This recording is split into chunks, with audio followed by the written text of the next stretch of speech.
झारखंड की राजधानी रांची में अपराधी अपराध करने की मंशा से पहुंचे, लेकिन पुलिस ने उन्हें दौड़ा दौड़ा कर गोली मार दी है।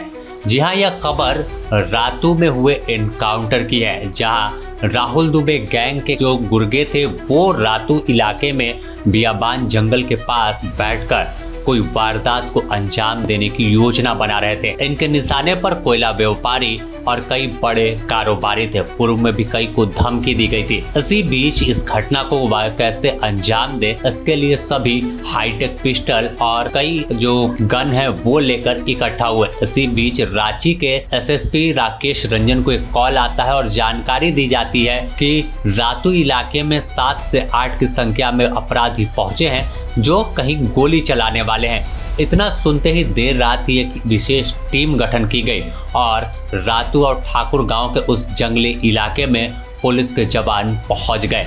इस दौरान खिलाड़ी थाना पुलिस, खिलाड़ी डीएसपी और रातू फिर ठाकुर गांव पुलिस मौके पर पहुंची, टीम बनाया और उनकी तलाश शुरू कर दी।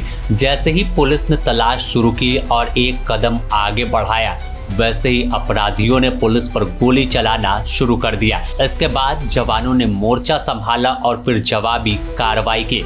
उनकी गोली का जवाब दिया, जिसमें 2 बदमाशों को जो पुलिस है उसने गोली मारा और इसके बाद 2 को खदेड़ कर पकड़ लिया। वहीं घटना से अन्य अपराधी जो थे वो भागने में सफल हो गए। जिन्हें गोली लगी है उसकी पहचान साजन अंसारी और सुमित गुप्ता के रूप में हुई है। दोनों का इलाज रिम्स अस्पताल में किया जा रहा है।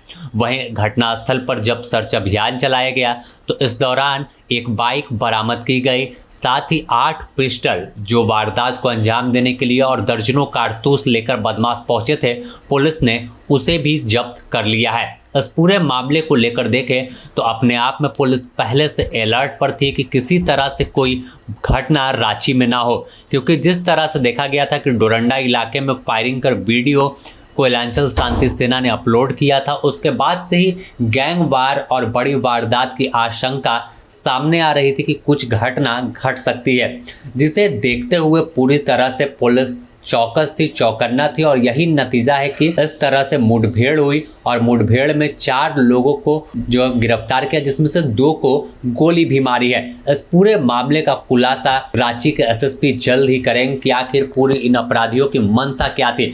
फिलहाल सभी को पूछताछ के लिए जो है वो गुप्त स्थान पर रखा किया जा रहा है और घायलों का इलाज अस्पताल में किया जा रहा है। घटना की जानकारी जैसे ही रांची और पूरे झारखंड में फैली, यह चर्चा हो गई कि अब अपराध फैलाने वाले, आतंक फैलाने वाले से रांची पुलिस अब सीधे गोली से बात करेगी। क्योंकि बीते कुछ दिनों का हम उठाकर देख ले तो चाहे कई एनकाउंटर हुए, अमन साहू से शुरुआत हुई, उसके बाद फिर चतरा में एनकाउंटर हुआ जो कुख्यात गैंगस्टर था, गोड्डा से तस्वीर सामने आई, तो लगातार देखा जा रहा था कि जो गैंगवार गैंगस्टर झारखंड में एक्टिव हो रहे थे तो उनका फन किस तरह से कुचलना है, इस दिशा में पुलिस आगे बढ़ चुकी है। और जो सवाल पुलिस पर उठ रहा था कि पुलिस का इकबाल खत्म हो गया, अपराधी कहीं भी गोली चलाते हैं, तो इन तमाम चीज़ों को लेकर पुलिस वापस से अपने रंग में है और लगातार जो भी अपराधी पहुंच रहे, जो भी अपराध करने की कोशिश कर रहे हैं, उनका अंजाम क्या होगा यह घटना तमाम बताने को काफ़ी है। तो द न्यूज़ पोस्ट इससे जुड़ी हर अपडेट देगा कि आखिर किसे निशाना बनाने वाले, क्योंकि जितने कोयला कारोबारी हैं वो गैंगस्टरों के निशाने पर हैं। कई बार सोशल मीडिया के जरिए राहुल सिंह गैंग हो, राहुल दुबे गैंग हो या सुजीत सिन्हा गैंग हो, खुली धमकी जो है वो तमाम लोगों को देता है कि हम सीधे कान का पर्दा खोल देंगे तो खोपड़ी खोल देंगे। इस तरह के शब्दों का इस्तेमाल कर धमकी दी जाती है। और हाल ही में खिलाड़ी में भी फायरिंग हुई थी रेलवे साइडिंग पर। तो इन तमाम चीज़ों को मिलाकर देखें तो साफ है कि पुलिस पूरे एक्शन में है और पुलिस किसी भी कीमत पर अब नॉर्मल होकर काम नहीं करने वाली। जो भी गैंगस्टर फन उठाने की कोशिश करेगा उसे जवाब उसी की भाषा में दिया जाएगा।